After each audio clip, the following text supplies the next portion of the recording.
Hi, I'm Sam McAdam and welcome to Air Chats with AirMax.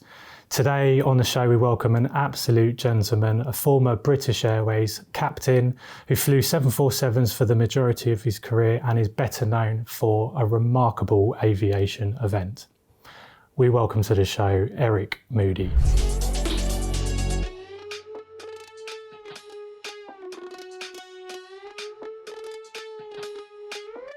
So Eric, welcome to the podcast. Nice to be here. Pleasure to have you. What I wanted to know is a little bit more about you and where your aviation journey began. I was born in 1941 in the middle of the Battle of Britain, or just after, I suppose. And I was brought up down in the south of Hampshire. And my granny had a farm, not far from where I'm now living in Romsey. And I used to go up there as a kid, up to the age of 3, and I would stand on a hill in one of her fields watching the dogfights out over the Southampton docks where the bombers would come in and I told my mother at the age of 3 I was going to be a pilot. Okay. And I kept that ambition until I was 8, when with my father I met a group of BOAC pilots, flight engineers, cabin crew and everything that lived in a block of flats in Southampton. And I liked the sound of their life. And I thought, now I'm changing my ambition, I'm going to be a BOAC captain. And I nearly just made that because I got a command on the VC-10 in I'm going to have to be careful because I get dates wrong, 1976, 75, 76. Just on the chain. So I wore a BOAC wings and captain's regalia for the few years that I was on the VC-10 from 76 to 80. And just after that, because of this British Airways nonsense, they brought the two companies together, BOAC and BEA, and BEA stood for back every afternoon, and I didn't want to do that. I wanted to go away around the world. And I won't tell you what BOAC stood for, but it was great fun, and it was everything I wanted. But in the build-up, I got to the age of 19, and the College of Air Training at Hamble started, because I would have joined the Air Force on a short service commission, but they became harder and harder as you got to the end of the 50s, 1950s. I missed national service by a few months. So this College of Air Training started in 1960, and I was in fact one of the first people to be interviewed to go there. And I got accepted on the first intake ever. But within 2 weeks of my joining date, I got a letter telling me that I was medically unfit, so they wouldn't take me. So we had a hell of a job to try and find out what was wrong, what they were saying was wrong. And it turned out that this thing in the middle of my face here was crooked. It went one way or the other, I'm not sure which. And we couldn't find a surgeon anywhere who would straighten it. Because of my age, I was 19, I think, at this day. Mm-hmm. And because your body goes through this metamorphosis every 7 years where, things change and bones set, and they thought it was so slight, this kink in my septum, that if they did anything to it, they would make it worse. So I found a doctor in the end, a surgeon in the end, who said, if you're 21, when you're 21, I'll have another look at it and have a look. So I waited, and on 7th of June, 1962, I was 21. So I knocked on his door again and said, please, sir, you said you'd straighten this when I was 21. And he said, I didn't actually mean that day. So anyway, I had a little battle with him. And in the end, I ended up in hospital in that October. I had local anaesthetic, and I was squeamish as hell. I laid on this slab for nearly 2 hours when he scraped this about, and right at the end he said, well, I think you might feel this, Eric. And then he said, hammer, nurse, chisel. And I did. I felt that for about 18 months on the roof of my mouth. So when somebody said to me, you weren't very keen to get into this job, I don't think they knew what they were talking about. No. I wanted to do it. By that time, I'd learned to fly. I'd learned to glide at 16 at school. And at 17, I got a thing called an RAF flying scholarship because we had a combined cadet force at my school. And they gave me £350 to go away. And with that £350, in 1958, 59, something like that, I got 30 hours. You wouldn't get that now. You probably get 2 hours now for 350 quid. And I got a PPL when I was at school, before I had a driving licence, in fact. Brilliant. And I've loved flying before that and ever since. I just wanted to do it for a living. I think it's the best way to earn a living possible. Yeah, I could have done lots of other things, and I didn't. Oh, good. And just out of interest, why would that have impeded your ability to fly? What they were saying was you were having a medical with BOAC, and you had to prove to them that you would be fit for 28 years. Okay. And quite honestly, I think it was a load of bunkum, because I got turned down for my deflected septum. Somebody else got turned down on the same thing, and I can tell you why they did it, because he had ingrowing toenails. So they got down to the stage where they started a new college at Hamble. They knew they wanted 42 people a year. And so they actually went to Oxford and Cambridge and said, look, if you wanted to guarantee 42 people with A levels and all that sort of exam nonsense they had in those days, I mean, why do you want superhumanly fit people that read the Telegraph and have got, so many A levels and O levels and things? You want people that can fly bloody aeroplanes. That's what they should have been looking for, but they weren't.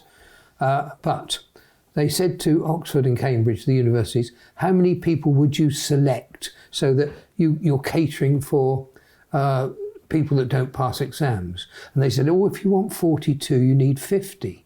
So they selected 50. But then they found that they selected 50 people that already had all the educational qualifications, so they had then to find some reasons to get rid of 8. And I was one of those. So it's like nitpicking, basically. Yeah, it was bullshit, really. Yeah, you're right. But you were determined. No, well, I was more than determined. You tell me I can't do something, I'll bloody well do it. Well, I'm pleased you did. And then in terms of aircraft types that you flew or got to fly, what was the first, and how did you build up to your Well, I learned career? to fly on hornet moths, tiger moths and chipmunks at the Hampshire School of Flying, they were called in those days, Hampshire Flying School, at Eastleigh Airport, which is where the Spitfires used to first fly. Grass airfield with had 3 runways marked out and lots of potholes. At just north of Southampton. Mm-hmm. I learnt to fly there one summer holiday, when 1957, 58 it was, yeah. The summer holidays. It must have been 50, I was 17 then, so it's 58. Okay. Yeah. I'm not very good on dates, I think I've established that already. It's okay. And hornet moths, I first soloed on a hornet moth. Tiger moths and chipmunks they had there, we did them. And I kept my licence going. And I had to do that, of course, on the odd Oster as well. And I did I kept my licence going right the way through till I actually went down to Hamble in 62. I kept it going, I used to do enough hours a year. And I just loved those little aeroplanes. And that was self-funded? Well, except for the start, which was the government paid for. Yes, I self-funded myself through those few years. Delivering newspapers mainly, I did, and working in the local shop. And then at Hamble, we had chipmunks, so I had a bit of a start there for the first 250 hours. And then we did 50 hours on a twin, the Apache we had, which is a Piper Apache. And then I was BOAC sponsored all the way through. I was a BOAC mentality. I wanted to fly long haul, long distances. I would have put BA1 on my bag for 7 days, BA2 on my bag for 7 days, go home then for a week or so. That was my idea of the ideal life. So we get to, I went down there in the August of 1962. And actually the funny thing was, having had this operation, I wrote back to BOAC and said, look, you told me my nose was crooked, I couldn't come. I've had it straightened now. Can I come to Hamble now? And they wrote back and said, well, you have to do the selection again, medical first. So one cold January morning in 1962, I went with my present wife. She was my girlfriend then. We went up to Heathrow and I walked all the way across from the north side to the BOAC Medical Centre. And it was in it's like a Nissen hut they had. And it was quite a good story because we went in, it was bitterly cold, and I had this nose. It was a bit raw still because I'd only had the operation in October, November. And we got to the BOAC medical place, went in. It was like the tropics in there. It was beautiful, hot. And I'm a hot weather person. We went in there and eventually I get in to see an infamous doctor called Dr. Alan Sibbald. Anybody that flew for BOAC or in the airline business knew Alan. He was incorrigible. He could put 15 of the F word in a 17-word sentence and make sense. He was wonderful at it. Anyway, he was sat on the other side of the desk and he used to wear his glasses down there. And he was looking at some notes. And he was effing and blinding like no Mick. And I thought, what have I come into here? Sit down, he said. So I sat down and eventually looks up. And he said, you've been through this bloody operation? I'll cut the expletives out. And I said, well, yes, sir. He said, look at this. And his nose was like that. And I said, well, I had noticed, because I've noticed noses, half of mine. And he said, I wouldn't have that done. Bloody painful, isn't it? I said, well, it's not very pleasant. And he said, and local anaesthetic. Christ, if you're that keen, he said, sit still. And he got up and walked out. And he came back with a bit of paper and he said, there you are. You're medically fit enough for us. Mm-hmm. He said, for 28 years. Piss off and have a good life. I said, well, don't you want to look at it? He said, no. Nobody's looked at my nose from that day to this. So it was a joke. Anyway, I went to Hamble, get to the end of my 2 years down there, passing out, and we get a letter from BOAC. We're awfully sorry, having sponsored us all the way through that. We got no vacancies for pilots for the foreseeable future. Oh, I said, but we've managed to get you jobs with BEA. So you've got to go, haven't you? So we go off to this short-haul company called British European Airways. And I got put on the Vanguard. And up and down Amber 1 from London to Heathrow, London to Edinburgh, London to Glasgow, London to Belfast. And occasionally you get a weekend down in the Med, down to Gibraltar or Gib or something, to Gib or to Malta. So it wasn't much fun, but it was a job and it was flying. And this was in June or August 1962. Beginning of 1963, the first week in 1963, I'm not married then, but we're getting married shortly. Through my door on the Friday evening, the flight magazine comes. And there is a half full page advertisement. BOAC requires pilots. I wanted to be one. So I wrote off and said, look, I was sponsored by you. I've only been left Hamble 6 months. I want to come. Ah, they said. we'd love to have you, but we've got a no poaching agreement with BEA. Well, I didn't want to go to bloody BEA in the first place. Anyway, we had a bit of a battle. There were 41 others and myself, 42 of us that were working for BEA, wanted to go to BOAC. And I think in the end, they got so fed up with us that they said, if you work out the summer with BEA in the autumn, you can come to BOAC, or we'll transfer you. And on October the 31st, 1966, I worked for both companies for the day. And I got paid twice. Lovely. Well, you don't do that very often. Anyway, I wanted to go to the 707. Okay. No, you're going to the VC-10. So I went to the VC-10. And then you have to train to stuff a sextant out of the aeroplane and shoot the stars and be a navigator as well as a pilot. So there's another little course to go on. I did all that, and I had a very pleasant few years on the VC-10 until 1970, when the first jumbos came along. And that came along, I thought, that's a lovely looking aeroplane, it's nice and big. And I wanted to fly something really big. I thought, I'll have a go at getting on that. Well, it was no problem, because nobody else wanted to go on it.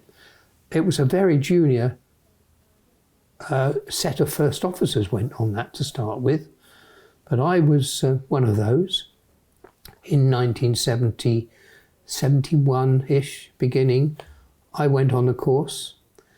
And I went then as a first officer on the first the 100 series. Why do you think people didn't want to transition to that particular aircraft? Pilots are very, very conservative with a little c, and they don't like new type. Lots of them don't. And certainly there was an ageing first officer.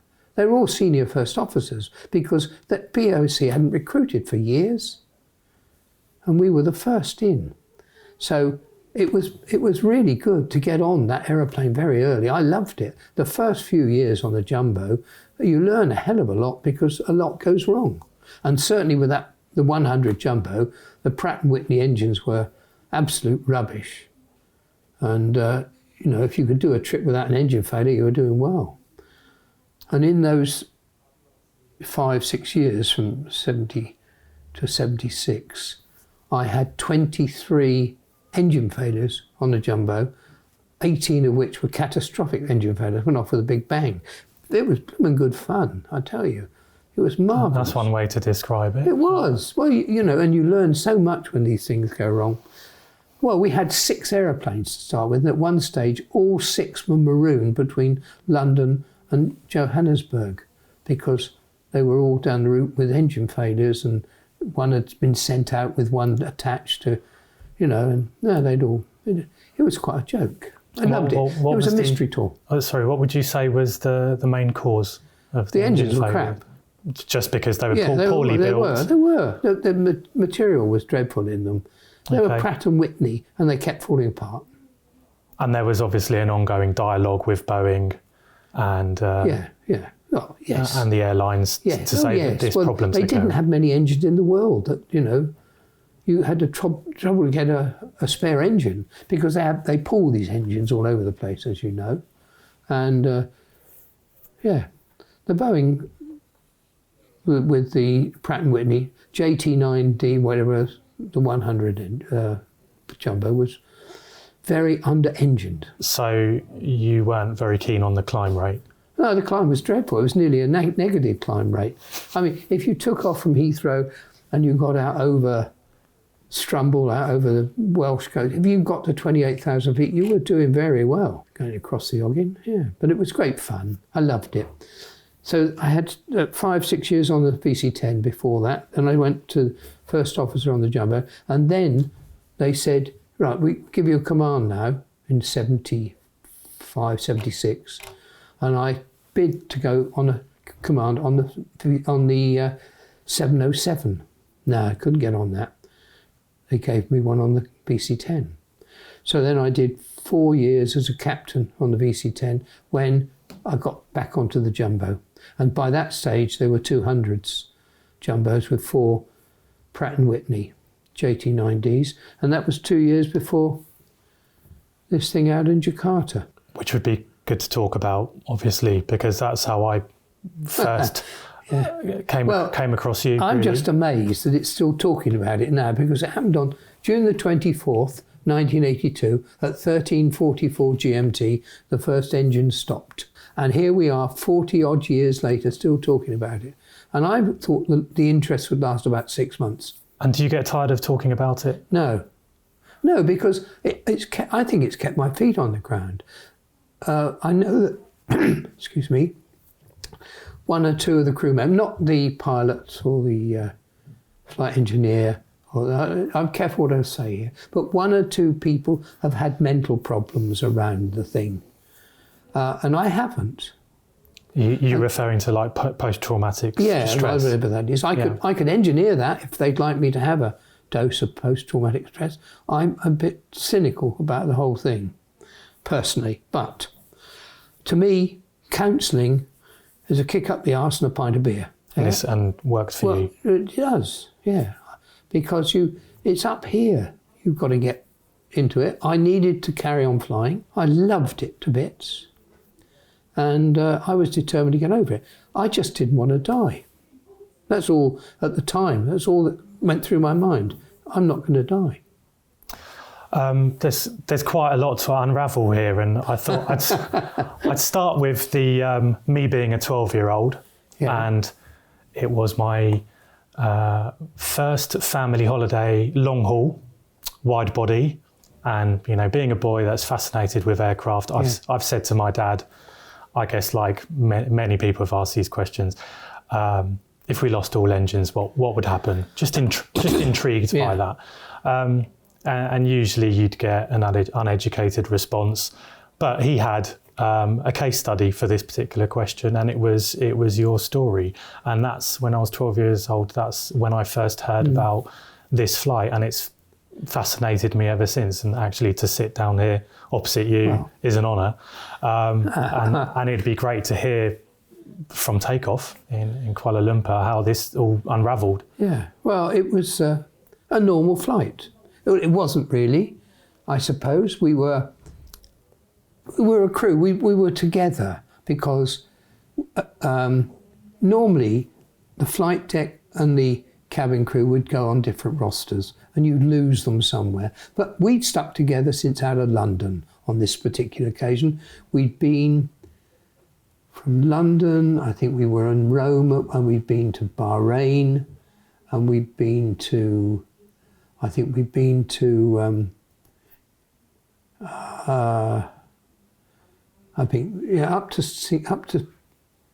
KL. Anyway, we'd been together for a few days, and we were in fact coming back together almost to London, and it was so unusual that we were really a crew.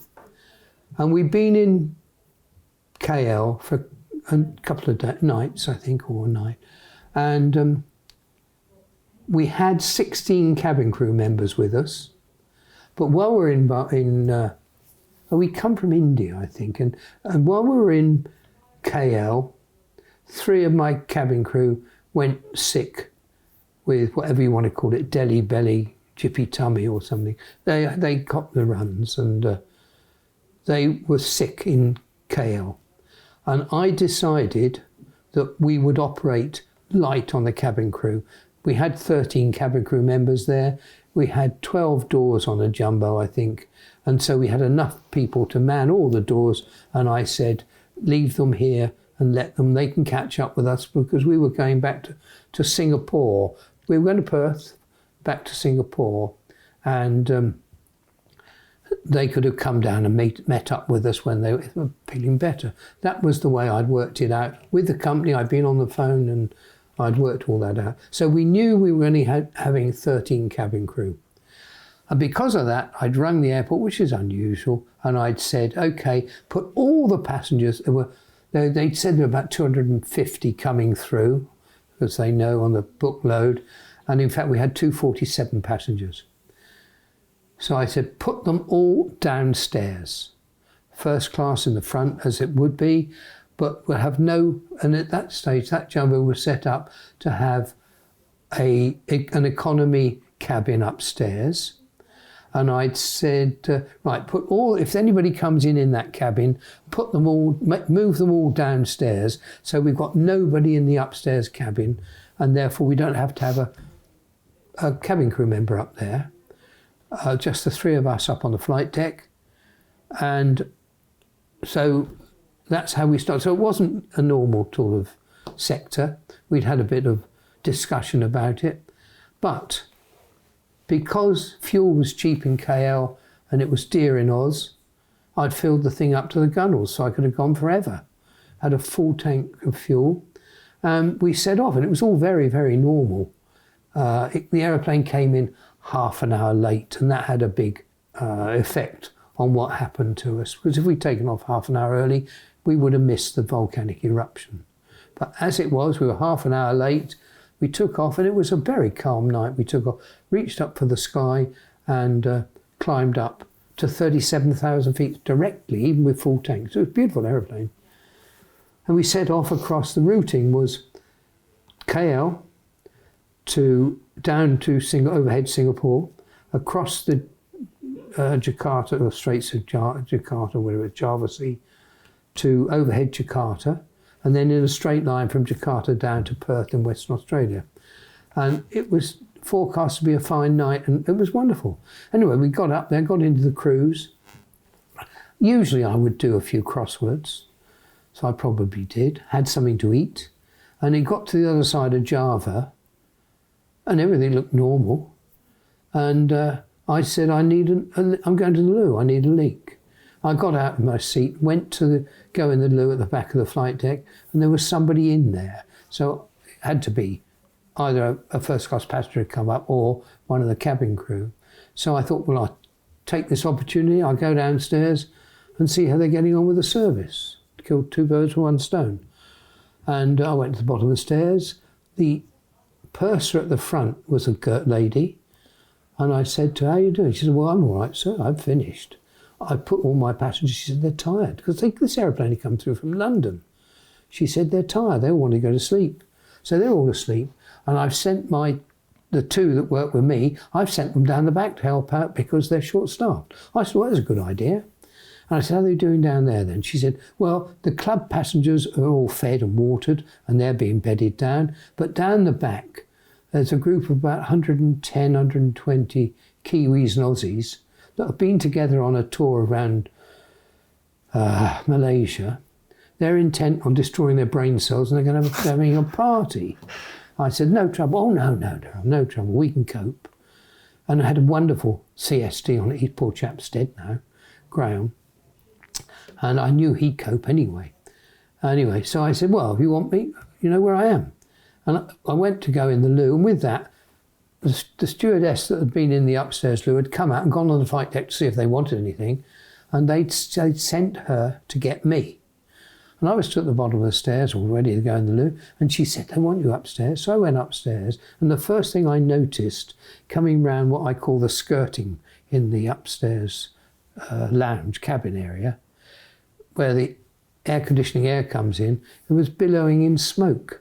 I mean, I might not be able to smell much, but I could smell this rather acrid electrical burning smell, and it was very characteristic of how the tubes in London smelt in those days. It's not like it now, because they've obviously used different brake linings up there or something, but this was characteristic of that.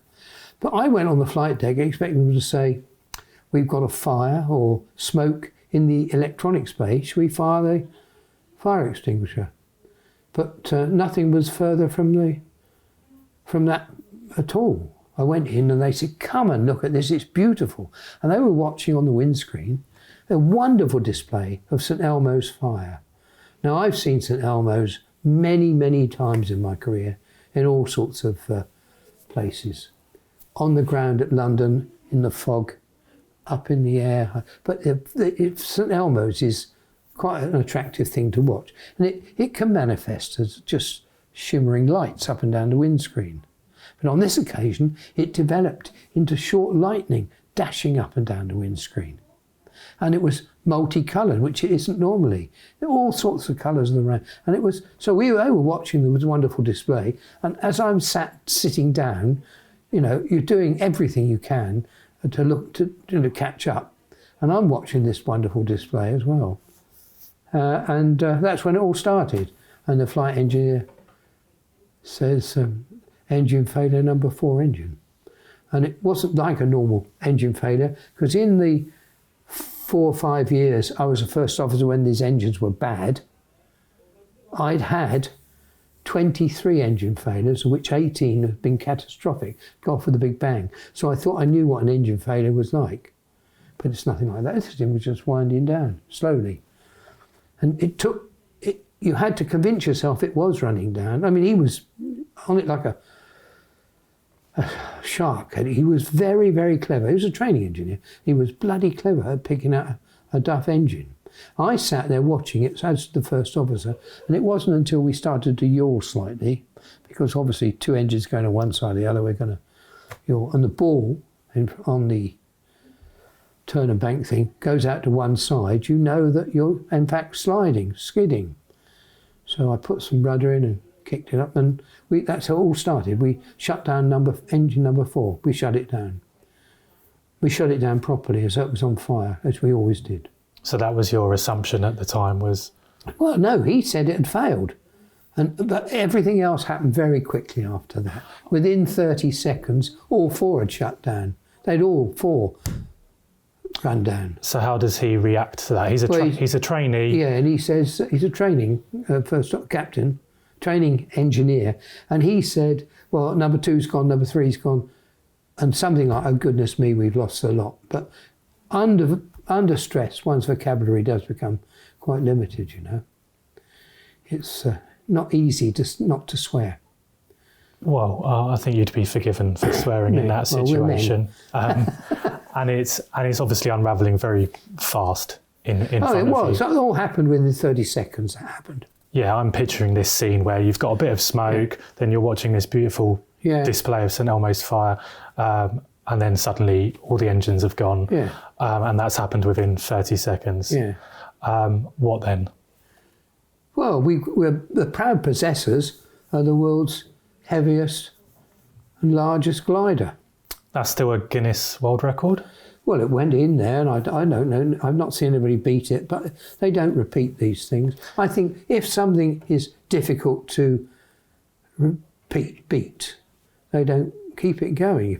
They don't want anybody to do it, do they? And it wasn't intentional. No, it certainly was not. And so, Eric, you're the captain, the decision maker. Really, you're trying to assess this situation. You didn't know what was causing this. We had absolutely, utterly no idea what's going on. It's dark, it's black, there's no moon. Myriad of stars, but there is no moon. So we don't know what's happened. All the engines have stopped. They don't do that. And training up to this date would dictate? Well, luckily, BOAC, in their wisdom, from the early days of the Jumbo, from the beginning of the Jumbo, had practiced a 4-engine failure drill. It was in the air.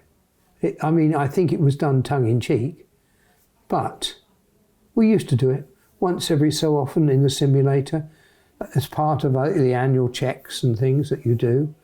It would come up maybe once every 2 years. And they're doing it more regularly now, I think, still. I'm sure. But, I'll be honest with you, it was nothing like the simulator, the real thing. Because things we were told would happen didn't happen, and things we were told wouldn't happen did happen.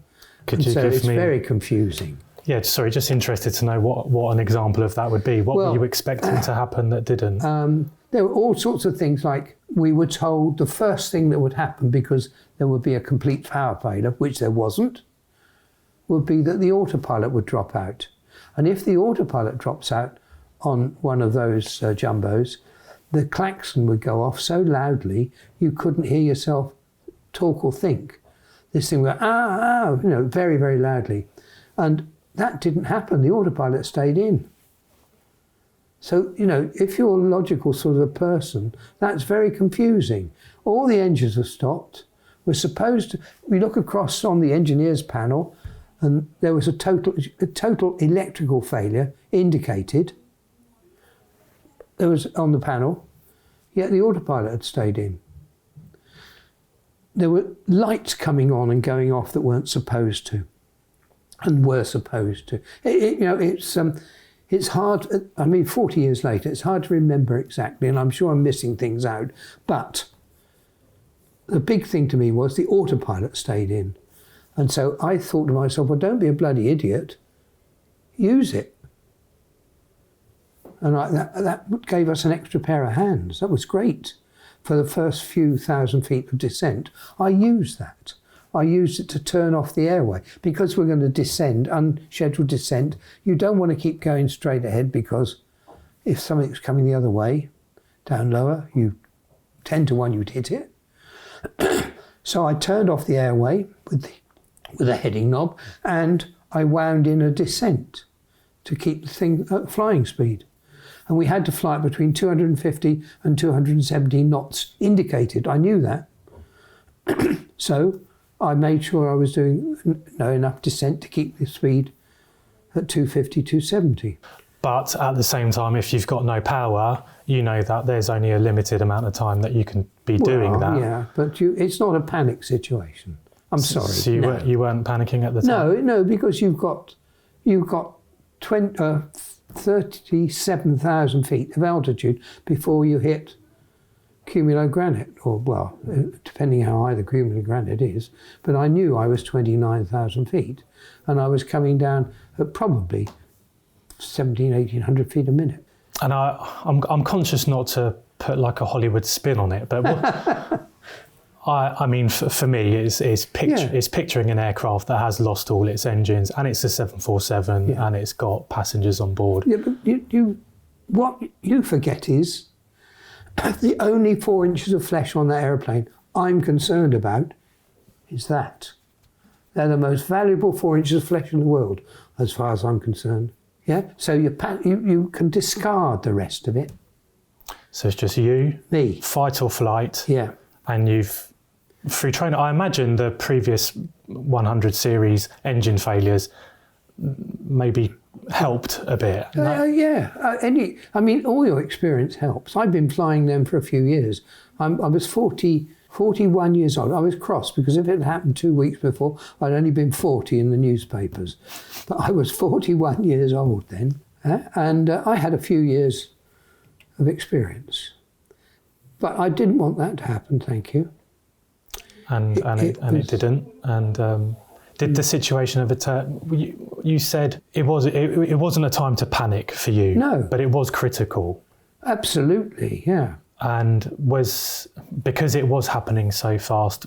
No, it wasn't. The glide down is quite slow. I mean, you can see we weren't expecting anything to happen above 30,000 feet because Rolls-Royce, and they were RB211s, Rolls-Royce had said, it's no point in trying to start these engines above 29,000 feet. They won't start. But we'd been encouraged and taught in training to try from the very word go, from the time of the top of descent.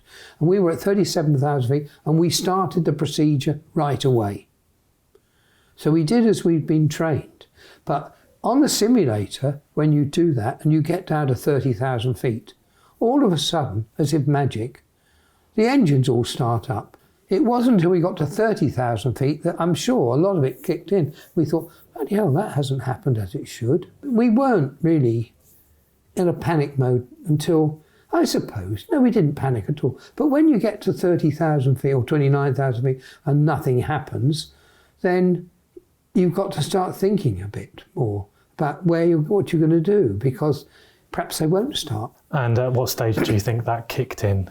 The plan B or contingency? Well, I mean, we got down to, after the first couple of starts, I was thinking, and, I had a debate up in the training with the Jumbo. The first in 1970-71 over in Shannon. I had a debate or a chat over a pint of beer with the then chief training pilot. And I've always maintained you need to employ pilots that think. And of course, then the management think was, no. You want pilots that do things by rote. Because if they do things by the checklist all the time, you will get the least number of accidents. And they are speaking, because airlines now aren't run by people like me, aviators, practical aviators, they're run by accountants. And they think about the bottom line all the time. And I think they're wrong. I think you need pilots that think. So I started thinking straight away. And I thought to myself, we're daft. We're only trying to start 3 engines because we'd shut number 4 down fully. It would never start. We'd cut off the fuel and we switched off the ignition and everything. So I thought to myself, why don't we reinstate that engine? And we've got 4 chances instead of 3. And so I said this to the other 2.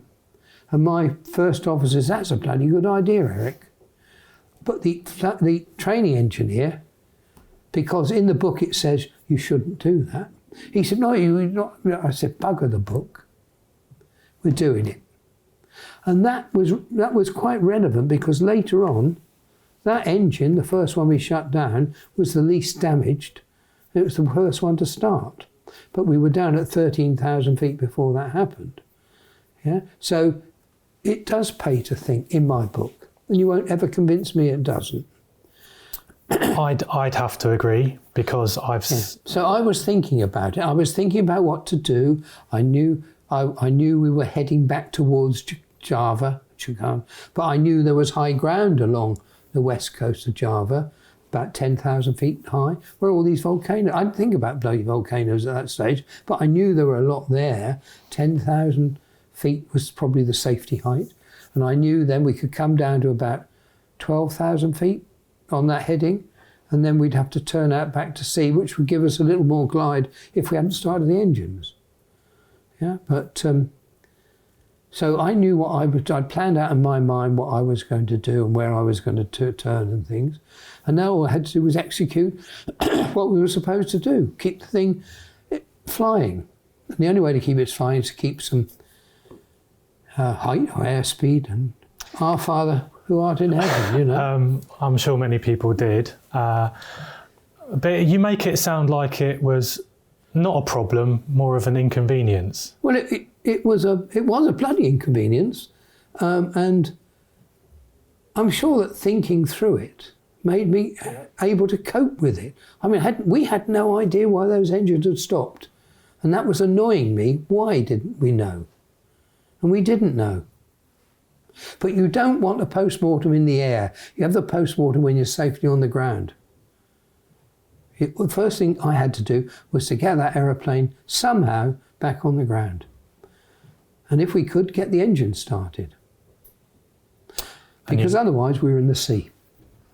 And you did, before we get to the ground, I did want to ask about your statement, your announcement. Yeah. Well, because you've got a kind of unofficial award of the understatement. Yeah. Well, the fact is, I was trying to get the attention of my chief steward, because the intercom on the aeroplane, or the telephone system, wasn't working, and I didn't know if the passenger address was working.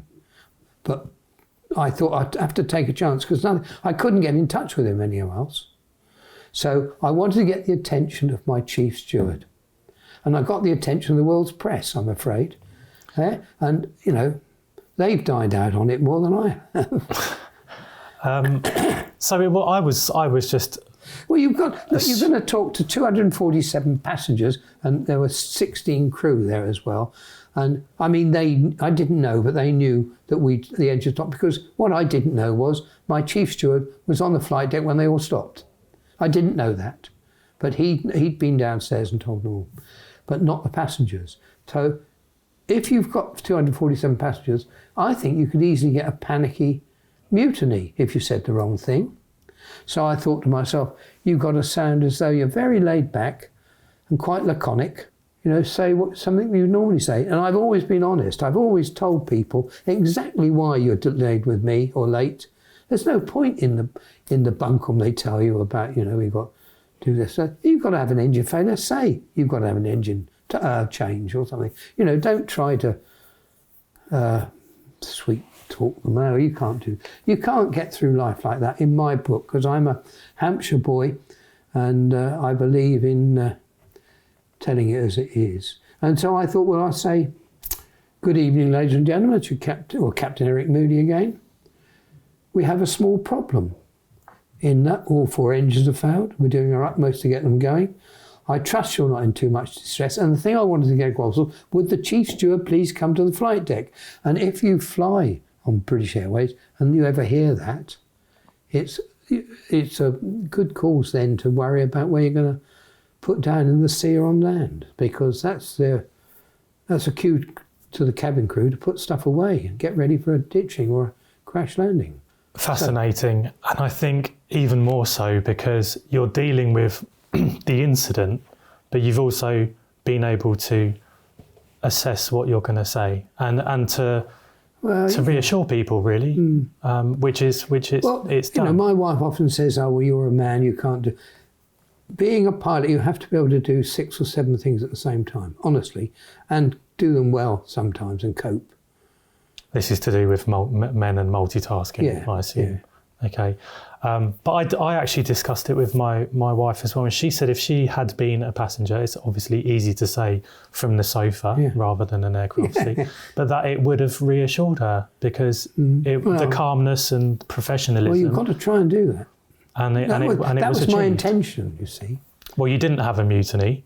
No. There was one lady, in fact, one Australian lady did in fact scream at one stage. Her husband slapped her face in true Australian fashion, and that was the end of that. That was the only sign of panic in the whole incident, from what my cabin crew have told me. Everyone's, I wouldn't say relaxed, but kind of waiting to see what happens. And you did restart the engines at what altitude? They did. The first one started about 13,500 feet. So they all started around there. But what I think it was, and we didn't know it, of course, it was like a comic book bubble coming out of this volcano. And we'd gone in up there and we turned the wrong way, but it was the way you did in those. No, guys, you've got a choice.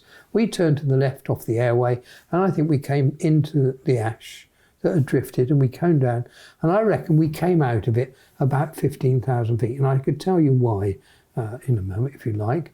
But we came out at 15, and we had a couple of thousand feet of clear air going through these engines, and of course we were still trying to start them, or the engineer was, and they started up. Number 4 was the first one that we shut down. That was the first one to start, and that was on the outside of the turn, so it probably had least ash in it. And it wasn't that badly. It was that badly damaged. It wasn't that badly damaged. And number 4 started, then number 3, then number 2, then number 1, and number 2 and 1 came together about a minute or so after the other 2. There was 4 started, then about 30 seconds or so later, number 3 started up. And they're not making tremendous power, but they're winding up just as slowly as they wound down. And then 2 and 1 came in with a gigantic roar like they do on the simulator. These 2 started up very silently. These 2 started up like the simulator. Whoosh! And we're back on 4 engines. And that was the whole thing from start to finish of no engines, or from the time the first engine failed to the time the number 4 the 4th one started, was 15, 16 minutes. So we glided down until we had 13 minutes of no engines at all, 30, 40 minutes. But, we'll never know what it was exactly, but it was something like that. And we were around about 13, 12. The lowest we went was 12,000 feet. But you've lost more than half your height. Oh, 25,000 initially. feet, yeah. And you didn't know you were going to restart the engines? No. You were planning for... Oh, yeah, I was planning to go out and ditch into the sea. I had no way we'd have lived through that. That was it. We were dead. But we got down to 12,000 feet with 4 engines going again, and we were able then to resume the conversation with Java. And we told them we were there, and they said, please could you climb up to 15,000 feet, because the high ground is shielding you. We can't see you. So we climbed up to 15,000 feet, and the St Elmo's fire started again. And that's what made me say just now, I think we came out at 15,000 feet, because the St Elmo's obviously was associated with the volcanic ash. And I said, we're not staying here. And I pulled the thrust levers back to descend again, to get out of it. And with that, number 2 engine began to backfire, or surge is the technical term, where the gases start to come forward through the engine instead of going backwards. Mm-hmm. And there's a little great flame shoots up by the captain's ear when number 2. And there was a boom boom when this went. And this did rock the aeroplane. There were violent surges. And I think I let 3 of those go. And I said, I'm not letting this, that's going to be shut down again. Because I was afraid it was going to shake itself off the wing. It was that violent. Okay. And so really that was the only violence in the whole of that glide, was this surge. We shut that down. By now we're over the airfield at about 13,000 feet. And so 5 engine failures in 20 minutes, I think, is another world record, you know. One you don't want. Well, got it. And 40 plus years later, we're still talking about it. Yeah. It's obviously a bit of time's passed since that's happened. Yeah. Do you ever get bored of talking about it? No, I don't. And I'm sure that's kept me sane over the whole thing. But the thing that it was the most, I thought, skillful the whole lot was the actual approach into Jakarta, when my windscreens were opaque. They were absolutely, couldn't see out the front at all, except down a 2-inch strip down the side of the windscreen. And I didn't discover that until late on in the approach.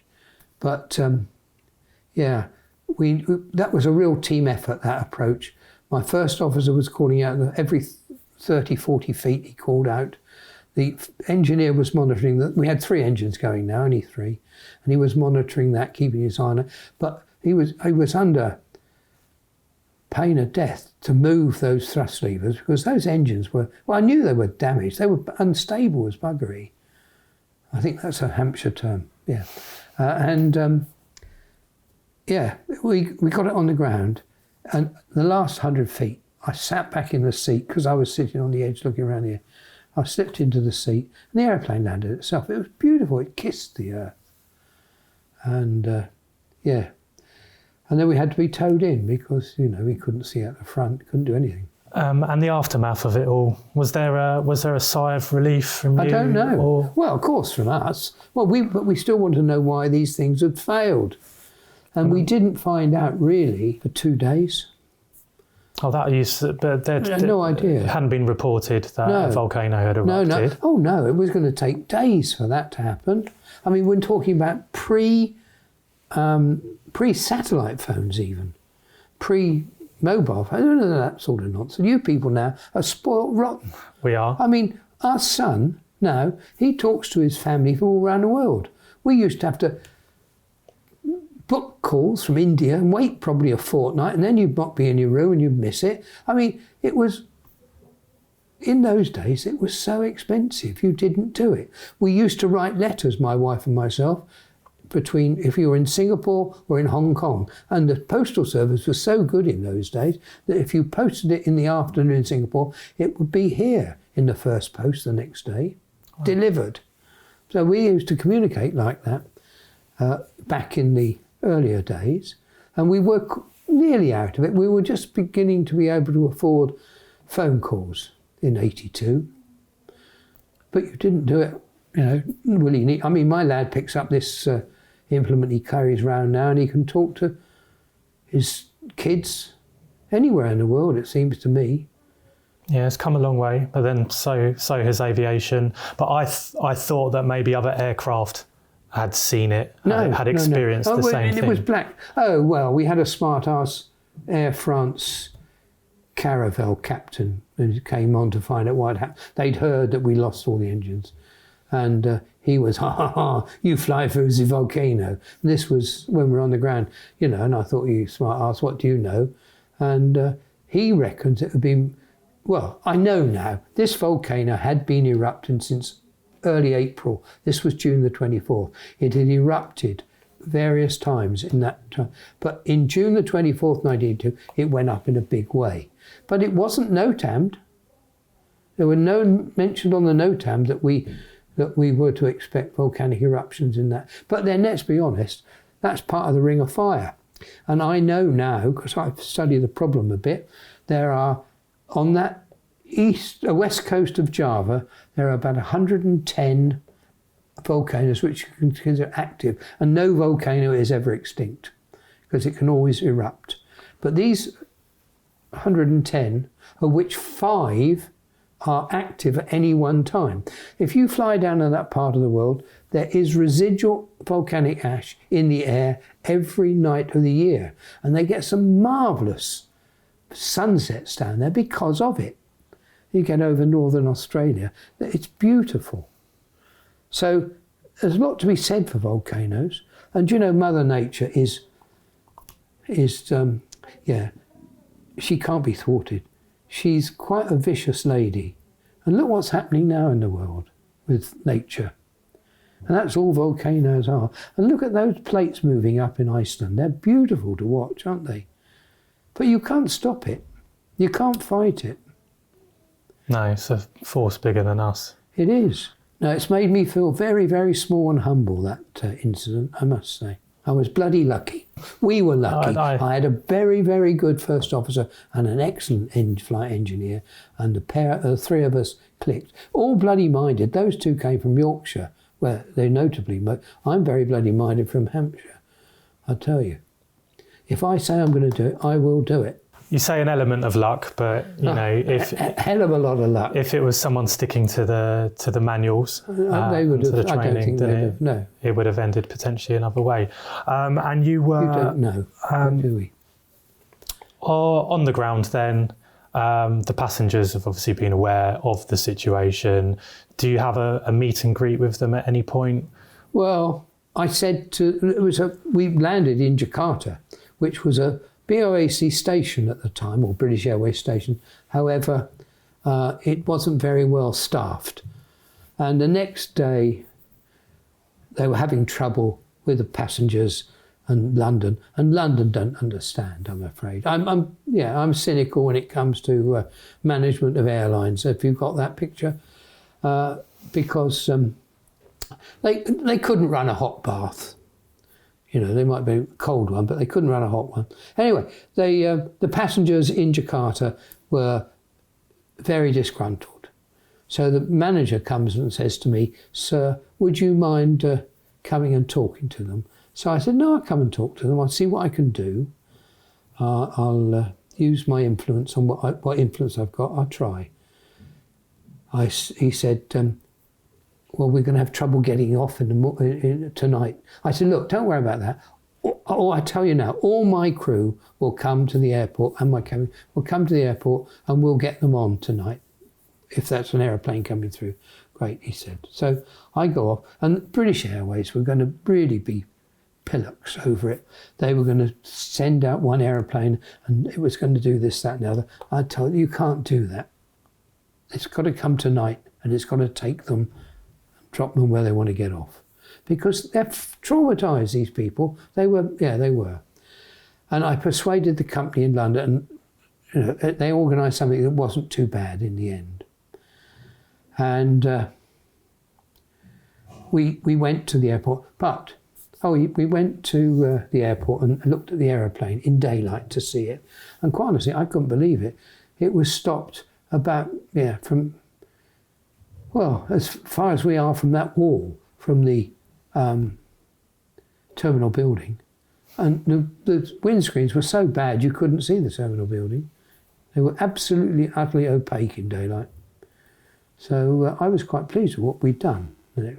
And while we're there, the station manager, I will not call him a station master, but the station manager got a phone call. "Oh, sir, the British ambassador would like to see you." I said, and it was getting near gin and tonic time. And I thought, oh, that's great. I can imagine going to the embassy, have a few tipples. And I said, but we're coming back and we're going to get the people on the aeroplane tonight. Yes. Anyway, he takes me to the embassy. And I shouldn't say it, but a silly old fart that was he says, hey, he said, very, what was he said? Something absolutely stupid. So we're very delighted that you didn't crash. Brilliant. I said, well, we're not disappointed. That was good of you. As one would. Oh, no, he said, no. He said, he said the paperwork, if you get a crash, is awful. I said, oh. And he said, would you like a cup of tea? I said, the last thing in the world I want was a cup of tea. If you offer me one now, I'd tell you where to put it. I thought a gin and tonic was just what, and I didn't get it. So we went back to the hotel, and we picked the crew up, and we went out that night about 10 o'clock. The aeroplane came in, and we got them all on, not a failure. But I said then, just bring me some wine and some beer, and I'll get them all on for you. And we did, every single one. They thought we were going to fly them, mind, but... You stayed a couple of days We stayed there a couple of days, and then we went up. British Airways sent out an investigation team the next day. He sent out a TriStar pilot, not a jumbo one, so he knew bugger all about jumbo. Anyway, that's the sort of cock-up they make, and they did the inquiry themselves. Yeah. But I was going to say, we were half an hour late out of KL when I started this off. Do you know, if we'd been through that airspace half an hour earlier, we'd have missed that eruption. Because there was an aeroplane leaving Sydney, a British Airways one, and he gave me the picture. They were given, in those days, they were trialling satellite photograph of the weather area, of the weather. And they were given it. And out of where we were in Jakarta, where we hit the volcano, there was this conical shape coming out of the hill. And they learnt from that photograph that to catch a volcano erupting, that was the footprint. So they learned a hell of a lot, they didn't know. And now there's these VAACs all over the world, that when there's a volcano going off here, there. And on my iPad, I've got a little app just for interest. And every day it goes tinkle, tinkle, tinkle, tinkle, and it's volcanoes erupting. This volcanic ash air advisory system or something. VAACs they're called. Volcanic ash advisories. So do you know quite a bit about volcanoes now? I've learned a little. And you obviously didn't have any interest in volcanoes before. Not a thing. Before. No. Well, no, I didn't. So a lot of things have happened because of that half an hour difference. Yeah. We wouldn't be sitting here today having this discussion. No, we wouldn't. I doubt. But you've asked me more about it than some of these so-called experts ever have. They didn't want to know. I knew more than they did because I'd done it. Yeah? And that's been disappointing to me, that my knowledge has not been used at all. I'm sorry to hear that, because... Well, absolutely. It's stupid. I did actually want to know how involved you've been in maybe safety procedures. None at all. Not with the airline.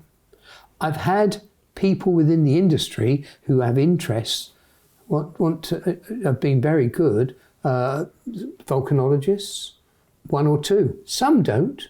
They're just as bad. I don't know what gets into people, that they want to be experts in their own field and they don't like it if somebody knows as much or more. But then I could never understand. I can't understand people wanting to be managers in these businesses. I'm sorry. It's why do they do it?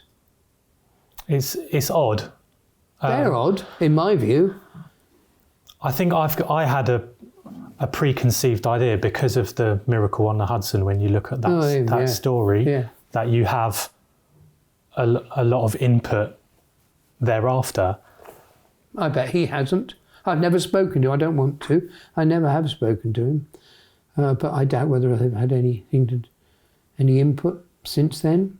He seems to be a very bitter pilot, and I can only assume that I know why, but I wouldn't say too much. I mean, all I know is that when I retired, I know that on my file was written, this pilot is difficult to manage. And I've won. I've won. You've won, and I think those that have failed to benefit from your experience and knowledge are the ones that have missed out, in my personal opinion. Yeah. Because I've been fascinated with this story, like I said, since I was 12 when I first heard about it. And there's a lot you can bring to the industry. I did get a Queen's Commendation for valuable service in the air. I've read that. I've read very little because I didn't want to know too much. No, well, that was a gross under honour in lots of people's eyes. And probably more. I like to think, I'm arrogant enough to think it probably was. I think that was worth a bit more than that, up the scale of, I don't know what medals are for or awards are for, but you can get that for long service. So this one you received was, it was? The Queen's Commendation for valuable service in the air, and it's a low, very low honour. It's below the BEM, British Empire Medal, which is the lowest. They give that to gardeners at Wisley or somewhere. You know, I'm not demeaning gardeners at Wisley for a lifetime, but and it was presented to you how by the no, Queen? Lord Lieutenant of the county. You don't get to see anybody. I just think the whole thing was, let's give him something. Kind of like he's done his job. Yeah. Move on to something else. Yeah. Whereas actually it was miraculous. I'm getting the glory now, all these years afterwards, from people. And I really don't mind. It's quite pleasant. Well, I hope people watch that and...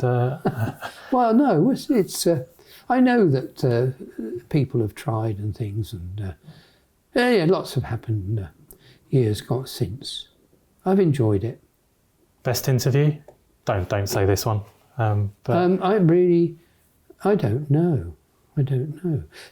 I know, I mean, my wife in her what's-it box has got a film contract that we've signed. But whether that will come off, God only knows. Was that recent, the film contract? Well, we've re-signed it recently, yeah. Okay. Yeah. But you see, I would like to see the film made. There's been documentaries and things done, but it's only look, from the time it started, the first interview, to the time we were on the ground, it was only 40 minutes. It takes me much longer to tell the story than it did to happen. Well, I'm glad, because it's been a pleasure. I'd like to see the film made, regardless of how... Because I said I didn't want to put a Hollywood spin on it. No. But if there's a film made, there will be some drama. Of course. And I think it will actually give the story and you what it deserves, some proper recognition. Yeah. Well, I could have been in, where's that thing that Harry's in this week? Prince Harry. He's been... I try not to follow where Harry is. It's over in California.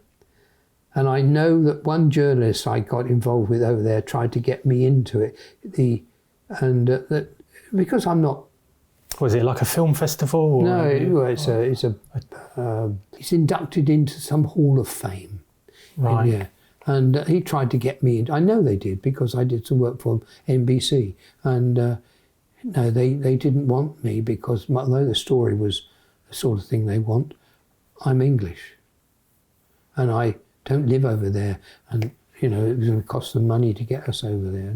So it's a joke. They've done it for publicity, and he's now got a award as a Heroes of Aviation or something. Yeah, perhaps he is.